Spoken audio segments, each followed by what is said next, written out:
I would appraise this book actually at about $40,000.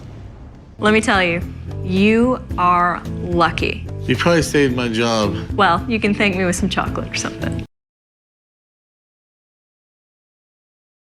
There's a moment in television when someone walks on screen and you immediately know they belong there. Not because they're loud or dramatic or playing to the cameras, but because they're so completely themselves that the cameras have no choice but to follow. Rebecca Romney was exactly that kind of person. Quiet, precise, almost unnervingly calm. She stepped into the chaos of a Las Vegas pawn shop and made rare books feel like the most exciting thing in the world. Millions of viewers fell for it. And then just as quietly as she arrived, she was gone. But the real story of Rebecca Romney didn't begin under the studio lights of Pawn Stars, and it certainly didn't end there. Her journey traces from a childhood in Phoenix, Arizona, through the halls of an elite university, into some of the most exclusive rare book rooms in the country, and eventually into a full-scale crusade to rescue forgotten women writers from the dustbin of literary history. This is the untold truth about the woman Pawn Stars fans simply called the Book Lady. Rebecca Romney was born on April 6, 1985, in Phoenix, Arizona. Nothing about her early years suggested she was destined for the world of antiquarian books. By her own admission, she once thought old books were relics, dusty, irrelevant things that belonged to a different era entirely. What captivated young Rebecca wasn't paper or ink. It was language itself. She was drawn to philosophy, to the architecture of ideas, to the way different cultures encoded meaning in completely different systems of sound and symbol. That obsession led her to Brigham Young University, where she studied philosophy and classical studies between 2003 and 2007. While most of her peers were gravitating toward more practical majors, Rebecca was pulling all-nighters in seminars about free will and spending her free time teaching herself ancient languages.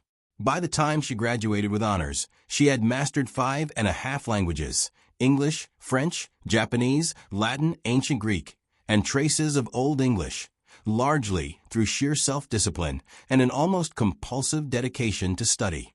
12-hour study sessions were not unusual for her. Professors who encountered her work were frequently stunned. During one university exam, she translated a papyrus document dating back to 300 BC, a task that required not just linguistic fluency, but a deep familiarity with the cultural and intellectual world of ancient Greece. She didn't just pass, she aced it. When she graduated, she had a philosophy degree, a stack of ancient language skills, and no clear path forward. What happened next was almost entirely accidental. In 2007, Rebecca applied for what she believed was a straightforward management position at Bowman Rare Books in Philadelphia. It wasn't. The posting was for a rare book specialist, a role she had no formal experience in whatsoever. By her own account, she nearly turned around and walked out of the interview the moment she understood what she'd walked into.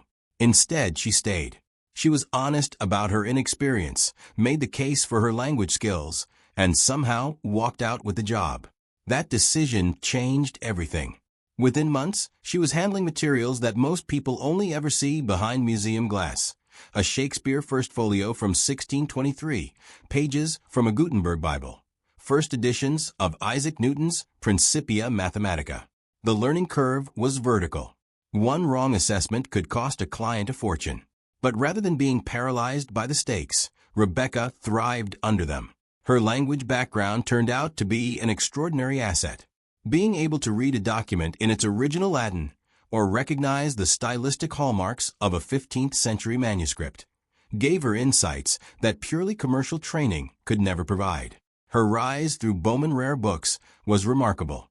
By 2010, just 3 years after joining, she had been promoted to gallery manager in Las Vegas at the age of 26.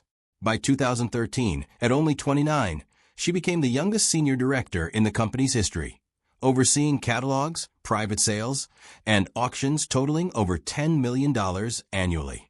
She was authenticating works that others missed, catching forgeries with a precision that came from reading original texts rather than simply memorizing market prices. In a world full of people who knew what rare books were worth, Rebecca Romney understood what they meant. Rick Harrison didn't discover Rebecca through a casting call or a talent agency. He already knew her. The rare book and antiques world in Las Vegas was surprisingly small, and their paths had crossed through mutual contacts and shared professional events before any camera ever rolled. When the gold and silver pawn shop started encountering valuable paper items, old documents, letters, historical manuscripts, Rick didn't call a producer. He called Rebecca directly. Her first appearance on Pawn Stars came on April 4, 2011, in the show's 4th season. She was handed a stack of Civil War-era papers and asked to evaluate them on the spot, in front of a live crew, with no time to prepare.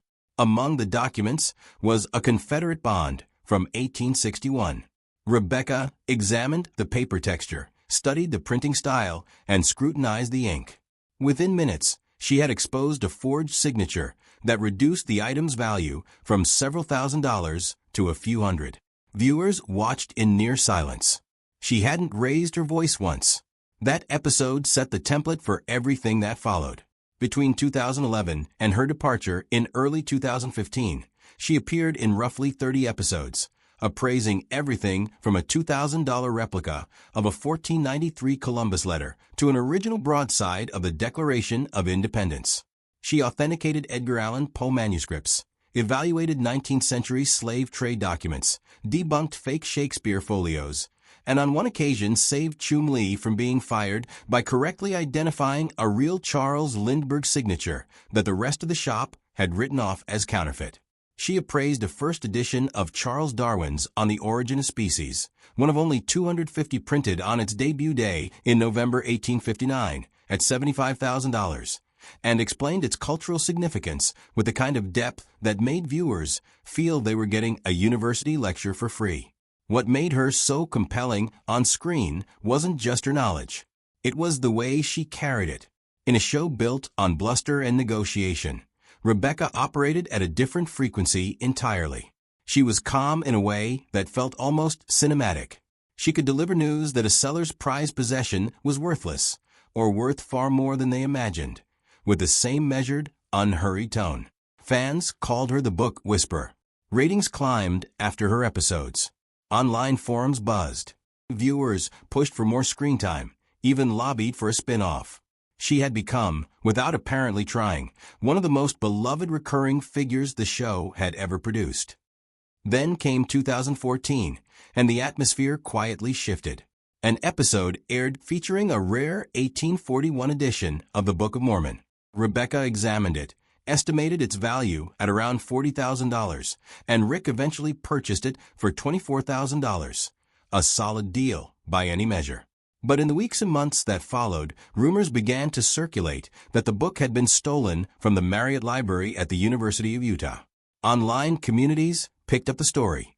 According to accounts that spread through forums and social media, federal agents became involved and the book was seized. No official charges were ever filed publicly, and the History Channel issued no statement. But the whispers persisted, and they reportedly included claims that Rebecca herself had been questioned, not as a suspect, but as someone who could shed light on how stolen rare materials were appearing on national television without triggering professional alarms. Rebecca was never accused of any wrongdoing, but the scrutiny was real, and the rare book world is small enough that reputational clouds linger even when formal accusations never materialize. Whether that episode was the cause, a contributing factor, or simply coincidental timing, something changed. On January 10, 2015, Rebecca appeared in what would be her final regular episode of Pawn Stars, appraising a pirate book from 1734. Rick bought it for $400. She smiled, said her piece, and left the frame. There was no farewell episode, no acknowledgement of her departure from the network, no official explanation of any kind. She was simply gone. The silence that followed confused her fans enormously. Adding to the mystery was the fact that Rebecca never removed Pawn Stars from her LinkedIn profile. For years after her departure, she continued to list herself as the show's rare book expert, from 2011 to the present. Some viewed it as a branding decision.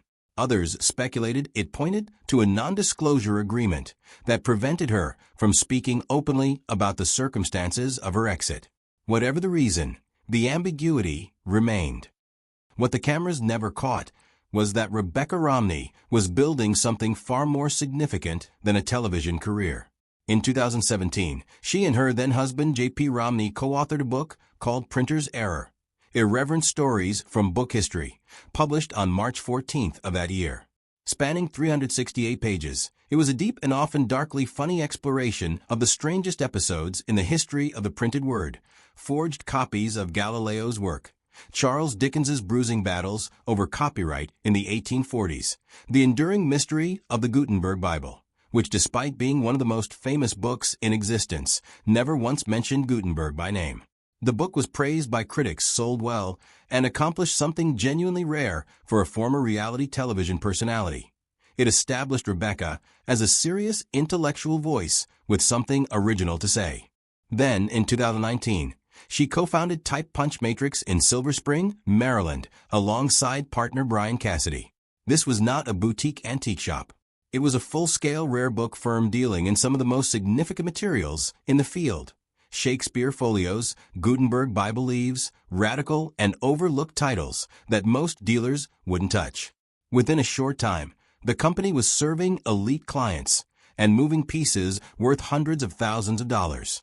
From a startup with roughly $100,000 in initial backing, Type Punch Matrix grew into an operation that by the mid-2020s had appraised over 1,000 rare items worth more than $10 million combined.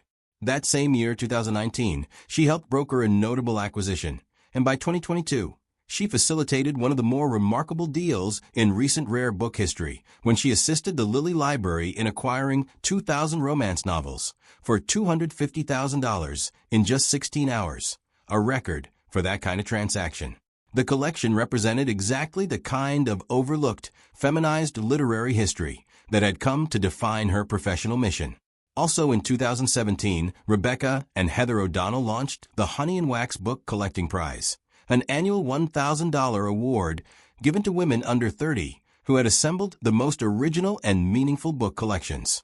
The prize explicitly rejected the idea that value was defined by price. A tattoo artist won in 2023 with a collection of hybrid botanical works. A national security analyst won in 2024 with a military-themed assembly.